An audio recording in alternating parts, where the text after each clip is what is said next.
Have you ever wondered how an engine works, or maybe how to work on one or build one? Because this was exactly me a year ago today when I thought, why not tear this thing apart and see if we can put it back together, and I'll try to document the whole process and show you guys. So welcome back to part 4 of this series where we do an NAT build on the 2JZ. I'm Lena, and today we're going to be talking about how the engine bay is set up, different ways we run things, and how the overall product turned out in this car.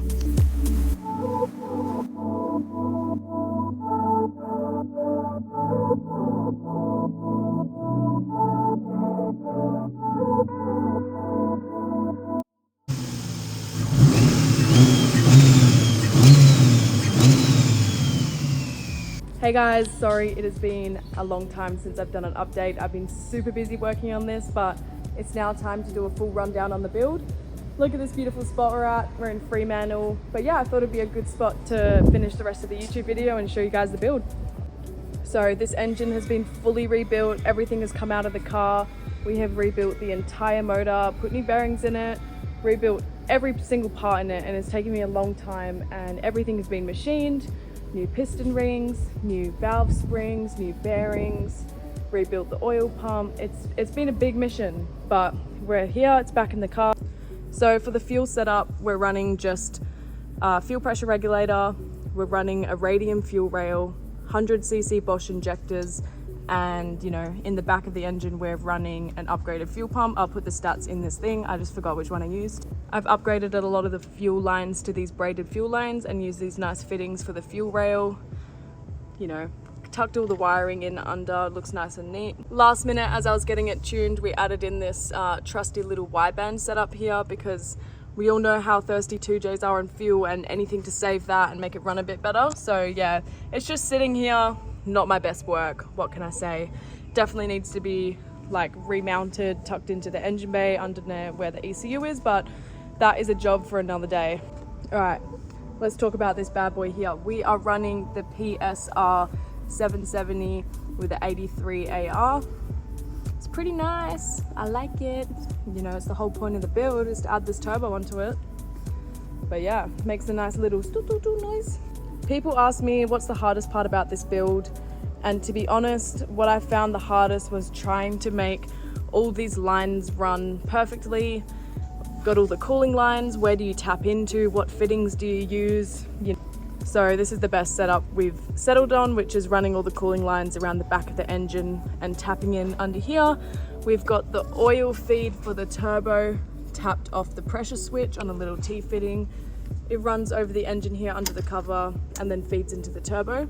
And then we've got the drain going straight down to the sump. As for the wiring, this has been a fully custom harness. We have the stock wiring harness runs from, little port back there, goes over the cover here, but I was like, I'm gonna have an oil feed line here, so let's rerun the wiring around the back of the engine bay and feed the coils coming forward. Everything's being fed coming forward, so it's nice and hidden. Apart from this, needs a little bit of a tidy up, but not too shabby. On top of building this engine, we'd have to upgrade a lot of parts on the car as well to handle the extra power that it's going to make, so let's go through that. Don't mind the exhaust, sitting on a downslope, it's not fitting the way I want, but made a brand new exhaust for the car, 3-inch, upgraded everything so it has more flow. Yeah, we all know, well, for me anyway, I'm not the best driver. I like building cars, I like driving cars, but I'm not a good driver. So obviously we've upgraded the diff as well to a torsion LSD for a bit of safety and a bit more grip, you know what I mean? That's about it for the driveline. Let's talk more about the engine. Golby's parts have helped me out so much with this build, and that is a big question. Where do I get all my parts? How is it so easy for it to all come together? Literally, those guys take the golden star. If I didn't know what the fuck was going on, they did, and they would help me out, and they just could answer any question you have. You needed certain parts changed, or you put it on the car, you're like, I don't quite like it, this is not what I was feeling. They'll sort you out, they're great. Golby's is an Australian brand, but they have everything you need for your turbo build. They have everything in terms of when it comes to intercooler setup, turbo, lines, fittings, fuel rails, fuel pressure regulators. Man, they have everything. Bearings, piston rings, the works. They have got it all. Got this beautiful R-Tech manifold from Golby's as well. It is honestly, if you want to just find a place where you can get all your parts, get it delivered at once, you're dealing with the same people, you're not going to have any issues. If you're in Australia, or even if you're anywhere in the world, definitely hit up Golby's Parts. They will help you out. For the intercooler setup, we have just, got it going straight off the turbo, got a little elbow here coming into the side. It runs pretty much down there. You can kind of see it. We've mounted the intercooler behind the bumper here, and then it's just fed straight up into the intake. Now for the cooling system, we have upgraded the radiator just to give it a little bit more. It's a bigger radiator, it's wider, it's gonna allow more air to come through. I've kept the same clutch fan, but I am gonna convert to electric fans in the future just to have constant, pretty heavy airflow through there.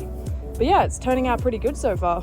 In terms of relocating the power steering, that's one thing I haven't quite sorted out yet. We've just got a temporary one. It's just sitting here, it's not really mounted.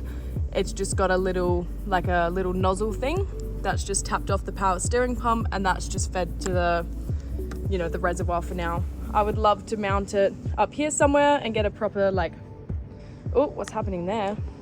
Love to get a proper Supra power steering pump, or the JZX 100 factory ones sit really nicely there, but yeah, I'm gonna have to relocate the relay box. But yeah, overall, I'm super happy with how this car turned out. It took me a lot of learning, a lot of reading manuals. I've just had to study so much on this, but honestly, it's the best thing I've ever done. Guys, just do it. Jump in the deep end, throw yourself out there. I had no idea what I was doing, and I was like, well, if I pull the engine apart, I'm gonna have to get it back together. So, take my motto for it. Just start pulling it apart and then figure it out later. Do your research, do some studying, get some good mates, get some good friends to help you out.